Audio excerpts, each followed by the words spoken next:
Class बच्चों, जो हम चैप्टर ले रहे हैं अभी अपना, जो पिछले लेक्चर हमने शुरू कर लिया था, जो इतिहास का है, कब कहाँ कैसे क्यों, जो है उसमें हम अतीत के बारे में पढ़ रहे हैं कि अतीत है ना, पुराने समय में लोग कैसे रहते थे, क्या खाते थे, क्या पहनते थे, उनके मनोरंजन के साधन क्या थे, क्या उनके कोई मनोरंजन के लिए खेल भी थे, उनके वो यात्राएं क्यों करते थे, है ना, इन सब का हमने जिक्र किया। तो उसी पर अपन आगे बढ़ते हैं बच्चों कि जो देश का अपना नाम है वो इंडिया नाम कैसे पड़ा, कहाँ से आया, क्या भारत के कुछ और नाम भी हैं, कैसे आए वो नाम। तो यहाँ पे एक नाम आ रहा है इंडिया, जो हम अभी भी बोलते हैं इंडिया। तो ये बच्चों इंडस शब्द से निकला है इंडिया, और जो है 2500 वर्ष पूर्व जो है इसको ये यहाँ पर जो है कहा जाता था इंडस के।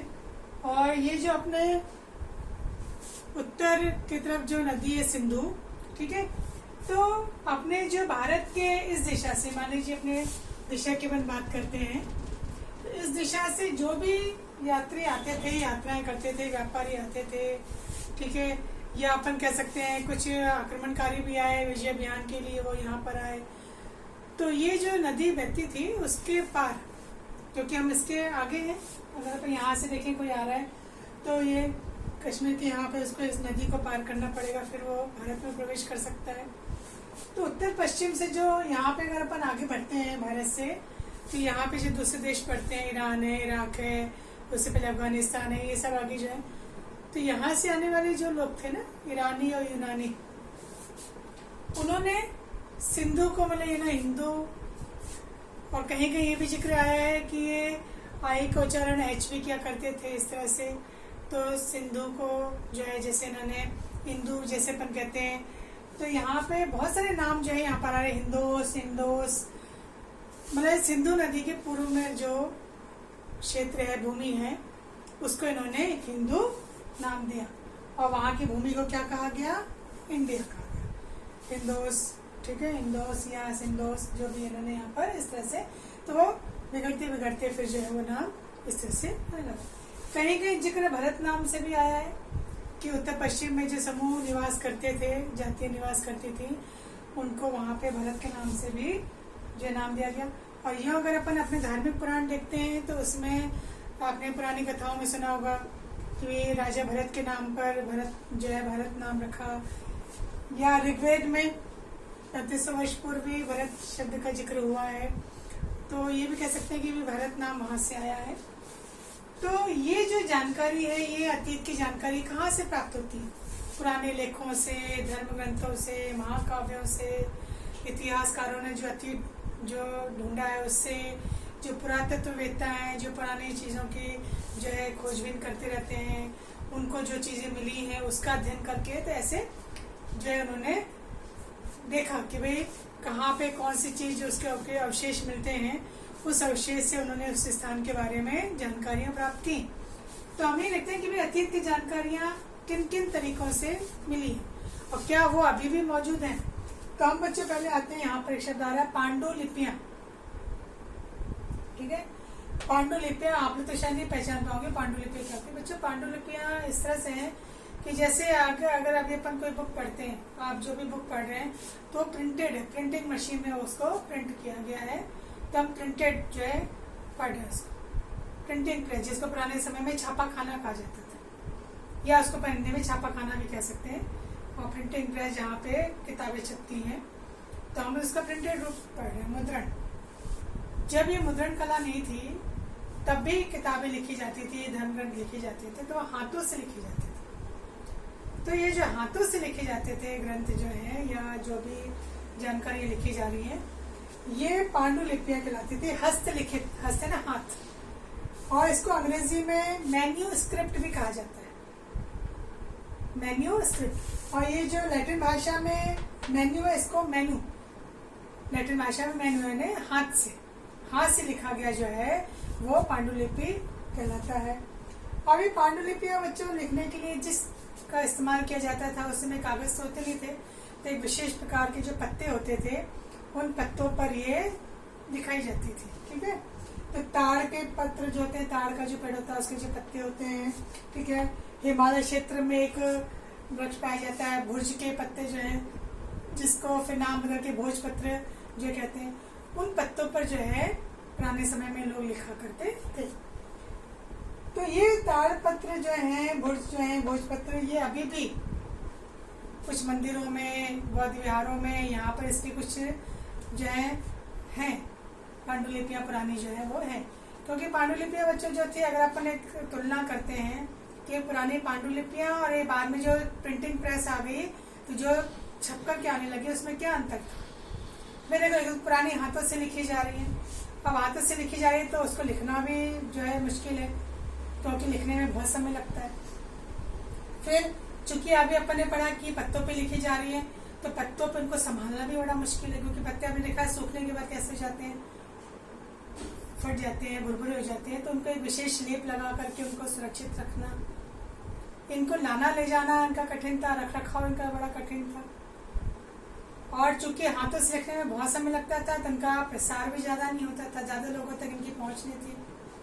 हाथों से लिखी जा रही है तो उस समय ये महंगी भी होती थी, हर कोई व्यक्ति नहीं ले सकता था इसको। उस समय अपन कह लें कहीं कहीं कुछ लोग जो है पढ़ना लिखना नहीं जानते थे, तो उनके लिए भी इसका उपयोग नहीं था ज्यादा। और जब भी छापे खाने का आविष्कार हो गया, तो एक साथ बहुत सारी संख्या में जो है किताबें छपने लगी, तो सस्ती पड़ने लगी। इनकी तुलना में अगर अपन देखते हैं तो उनके जो है रेट भी जो है कम हो गए, और प्रसार भी इनका ज्यादा हो गया, हर व्यक्ति तक इनकी पहुंच हो गई।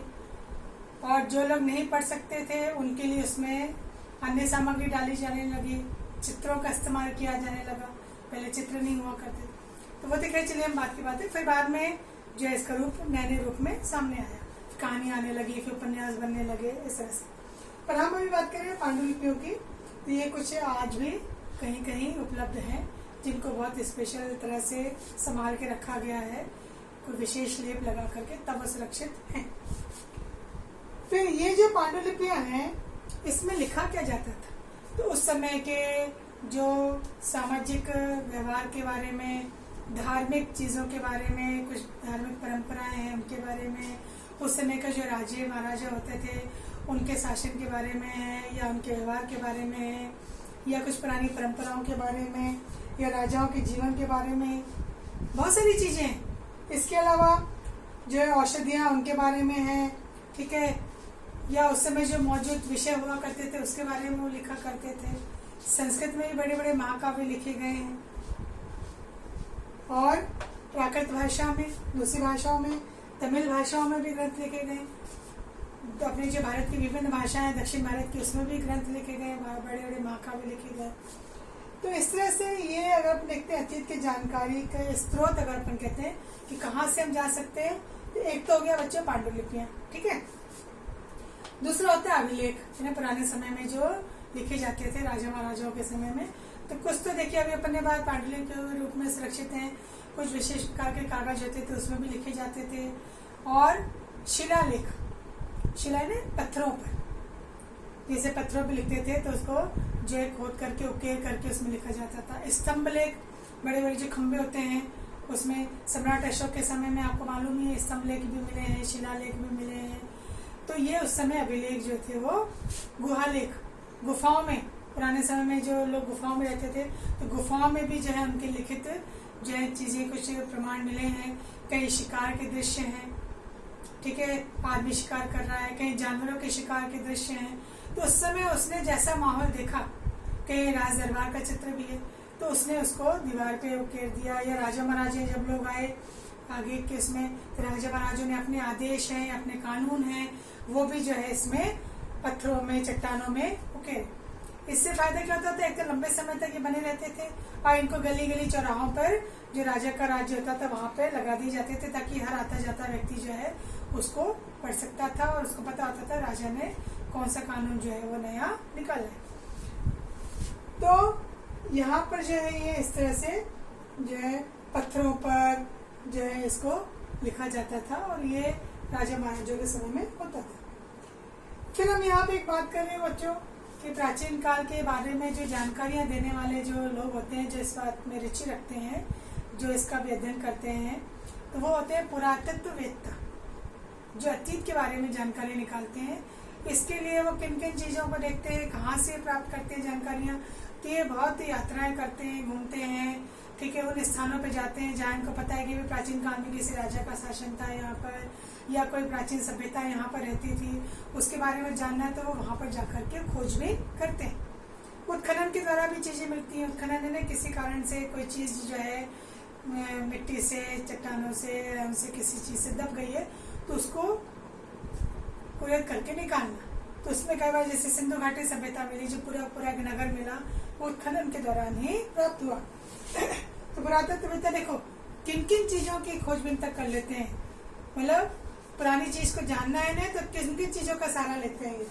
पुरानी इमारतें होती हैं, ये इमारतों के जो खंडर जैसे अपन कहते हैं अवशेष, ठीक है, पुराने कोई चित्र मिल जाते हैं, यहाँ कोई पुरानी मूर्तियां, कई मूर्तियां ऐसी हैं जो टूटी हुई मिल जाती हैं, ठीक है, किसी का केवल धड़ है, सिर नहीं है, उससे भी वो अंदाजा लगाते हैं। पुराने मोहरे जो होते हैं, सिक्के जो पुराने समय में चला करते थे, अब कोई पुराना सिक्का मिला उसमें कोई चित्र बना हुआ है तो अभी पता लगाएंगे कि किस राजा के समय का है, उस धातु कौन सी थी इस सिक्के की, तो किस समय में सिक्के चला करते थे।